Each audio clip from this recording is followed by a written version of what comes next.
नमस्कार दोस्तों, OCN network में आपका स्वागत है।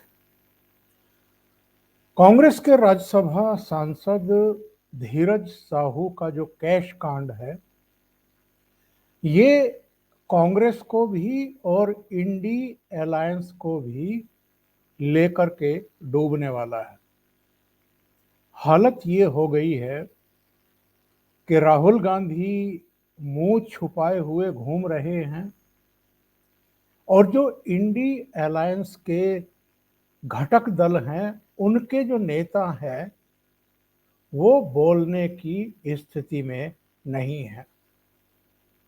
19 दिसंबर को इंडी अलायंस की अगली बैठक बुलाई गई है, लेकिन अभी इसमें चूंकि 8-9 दिन का समय है, ये उम्मीद लगाए बैठे हैं कि इन 8-9 दिनों में जब इंडिया अलायंस की बैठक के समय मीडिया से आमना सामना होगा इन नेताओं का, तब तक शायद इस कैश कांड की धूल थोड़ी सी बैठ गई होगी, जम गई होगी।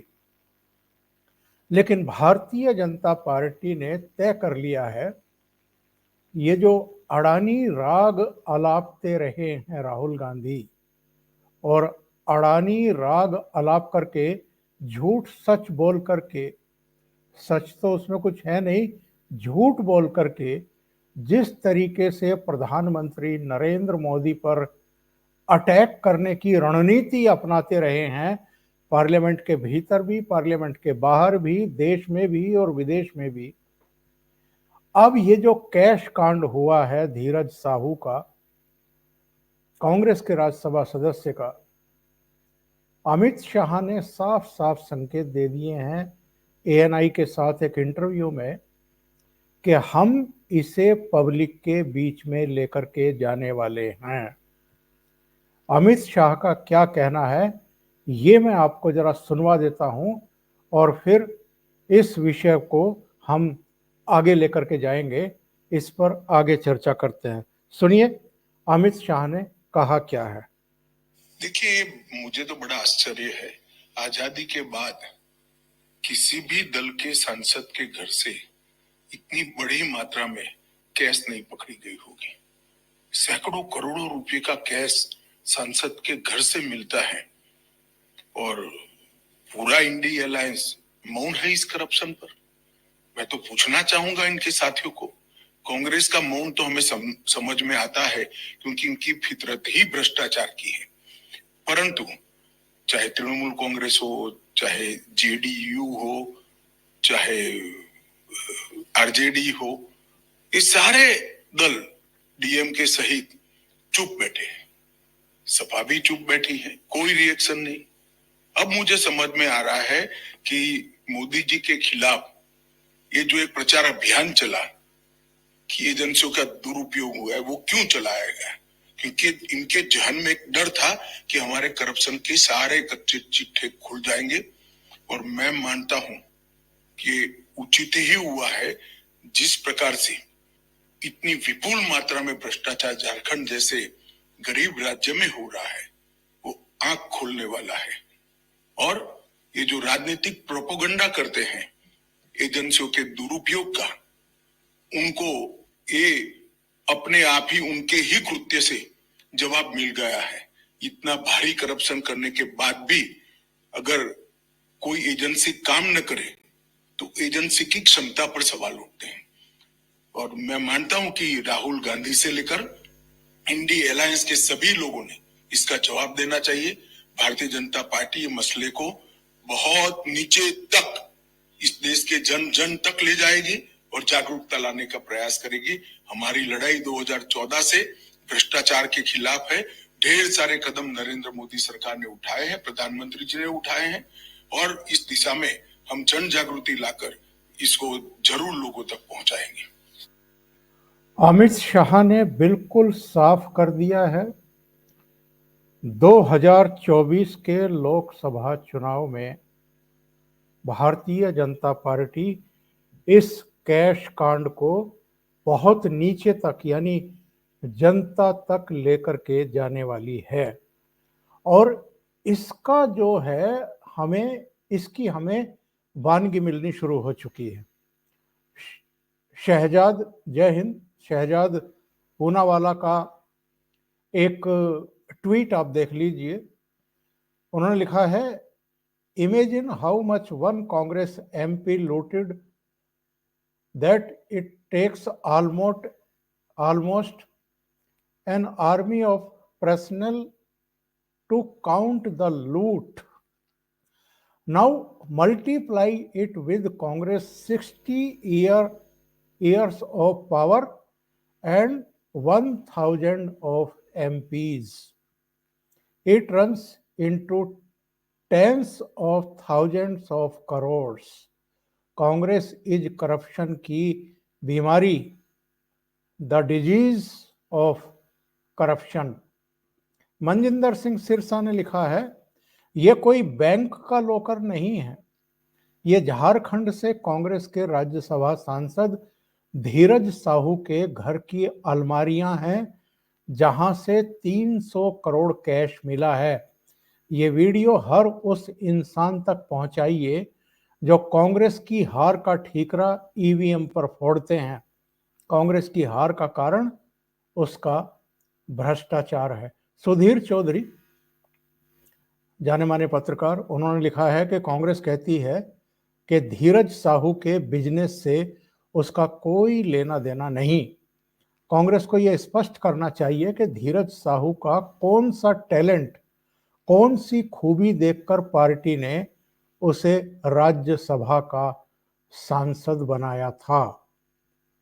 और अमित शाह का तो मैं आपको वीडियो सुनवा चुका हूं, ऑडियो सुनवा चुका हूं। इनका भी ट्वीट देख लीजिए। इन्होंने कहा है कि कांग्रेस सांसद के घर में सैकड़ों करोड़ रुपए मिले, पर पूरा इंडी अलायंस इस भ्रष्टाचार पर मौन है, और जब मोदी सरकार इनके भ्रष्टाचार को पकड़ती है तब ये लोग एजेंसियों के दुरुपयोग का प्रोपेगेंडा चलाते हैं। 2-3 बातें कही हैं अमित शाह ने। एक तो कही है कि ये इंडी अलायंस के जो घटक दल हैं, इनमें ममता बनर्जी भी है, इनमें समाजवादी पार्टी भी है, जेडीयू भी है। वो एक नाम लालू यादव की पार्टी आरजेडी का भी ले गए। हालांकि मुझे लगता है कि आरजेडी तो इस मुद्दे पर बोलने के लायक भी नहीं है, और ममता बनर्जी के भतीजे भी घपले घोटाले में एजेंसी की जांच का सामना कर रहे हैं। उनके तो मंत्री पार्थ चटर्जी, उनकी जो प्रेमिका थी अर्पिता मुखर्जी, इन दोनों के घर से 54 करोड़ कैश बरामद हुआ था। तो ममता बनर्जी भी भ्रष्टाचार पर, इस कैश कांड पर क्या बोलेंगी? क्या बोलने के लायक हैं वो? या इंडी अलायंस का कोई भी घटक दल मुझे आप बता दीजिए कि भ्रष्टाचार के मुद्दे पर, घोटाले के मुद्दे पर बोलने की स्थिति में है क्या? ये नहीं बोल पाएंगे। और ये एक ऐसा मामला है जो इनके गले की घंटी बनने जा रहा है। मनजिंदर सिंह सिरसा ने जिन नोटों के ढेरों की बात की थी ना, वो इसकी चर्चा कर रहे थे। चूंकि अमित शाह ने संकेत दे दिया है कि हम इसे अब जन जन के बीच में लेकर के जाएंगे, और ये जो इंडी अलायंस के घटक दल हैं, और खास तौर से कांग्रेस के बारे में उन्होंने कहा कि इनकी तो फितरत ही भ्रष्टाचार की है।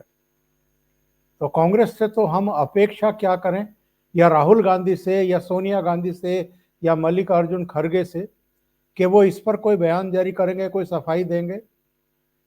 इनकी तो फितरत ही भ्रष्टाचार की है। और अतीत में अनेक भ्रष्टाचार, अनेक घोटाले कांग्रेस के शासनकाल में हुए हैं। जब ये शासनकाल में नहीं होते तब भी भ्रष्टाचार की खबरें आती हैं। जैसे धीरज साहू मेंबर ऑफ पार्लियामेंट के घर से 300 करोड़ से ज्यादा की तो कैश की बरामदगी हो गई है। और जो एसबीआई की ब्रांच के मैनेजर हैं, उनका एक बयान मैं देख रहा था कुछ देर पहले। उनका कहना था कि 140 बैग्स में जो नोट भरे हुए थे, उनकी तो गिनती हो गई है, अभी 36 बैग और बचे हुए हैं। तो आप अंदाजा लगाइए कि ये संख्या नोटों की कहाँ जाकर के पहुंचेगी। 300 करोड़ का मतलब है 3 अरब रुपया का कैश एक कांग्रेस के सांसद के यहां से बरामद होता है। तो कांग्रेस तो बोलने के लायक बची नहीं है, मुंह दिखाने के लायक बची नहीं है। जो इसके सहयोगी गठबंधन दल हैं, यानी इंडी अलायंस के गठबंधन दल हैं, इनमें अंतरकलह तो है ही, आपस में जूतों में दाल तो बट ही रही है। इन 5 राज्यों के चुनाव में भी कोऑर्डिनेशन गायब था, बल्कि एक दूसरे पर आरोप लगा रहे थे। ये ईगो क्लैश कर रही थी। सीटों के बंटवारे को लेकर के अखिलेश यादव, कमलनाथ और कांग्रेस के दूसरे नेताओं के बीच में बयानबाजी हो ही चुकी है। तो घटक दल भी अब कांग्रेस के इस पाप का बचाव करने में भागीदार या साझीदार बनने को तैयार नहीं दिखाई दे रहे हैं। कोई बोलने को तैयार नहीं है। तो ऐसे में भारतीय जनता पार्टी ने मुहिम शुरू कर दी है, कांग्रेस के खिलाफ भी और इंडी अलायंस के खिलाफ भी। मुहिम का मैं एक आपको उदाहरण देना चाहता हूं, बानगी दिखाना चाहता हूं। जो वीडियो पिछले कुछ दिनों से, बल्कि 2 दिन से चल रहा है सोशल मीडिया पर, ये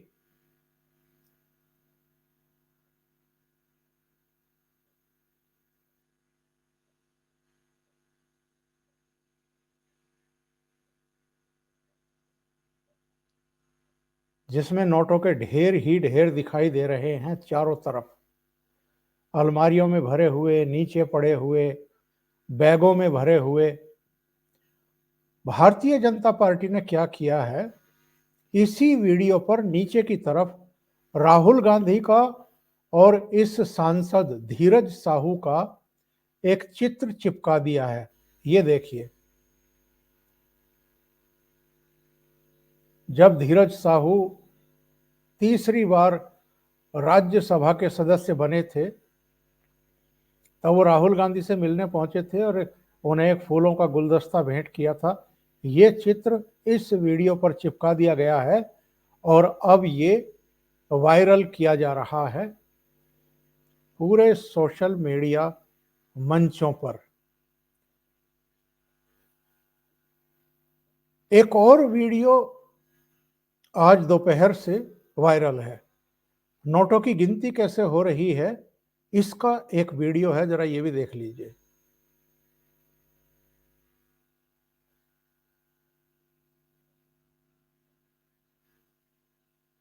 और मनजिंदर सिंह सिरसा का जो बयान था वो इसी से संबंधित था, जिसमें उन्होंने कहा था कि साहब ये कोई बैंक का लॉकर नहीं है, ये झारखंड से कांग्रेस के राज्यसभा सांसद धीरज साहू के घर की अलमारियां हैं, जहां से 300 करोड़ कैश मिला है।